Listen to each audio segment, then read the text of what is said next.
আমি চেয়ারম্যানই ফয়সাল্লাই sir টাকাল্লাই chairman হইল। সরকার সম্মানী ভাতার নামে অসম্মানী ভাতা দেয়। এটা কি দিনের ভোট রাত্রে? হ্যাঁ, কি ভোট কি কই মাছ নেই কোনো কানে আড়ি আড়ি বাক্সের মধ্যে ঢুকি নি তো দিনের ভোট রাত্রে কেমনে হয়?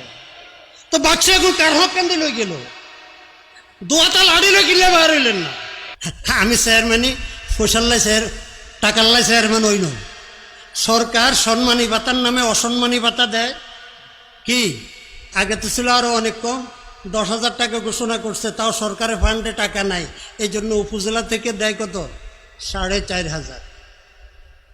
আর বাকিটা তো ট্যাক্স কালেকশন করে নিতে পারলে নাও, নতুবা গোল্লায় যাও। বুঝেননি? কিছু বুঝেন? কিছু বুঝেন? আয় হায়, এইটার জন্য এত একটা ইউনিয়ন পরিষদের নমিনেশন কত বিক্রি হয়? 1 থেকে 1.5 কোটি 2 কোটি টাকা।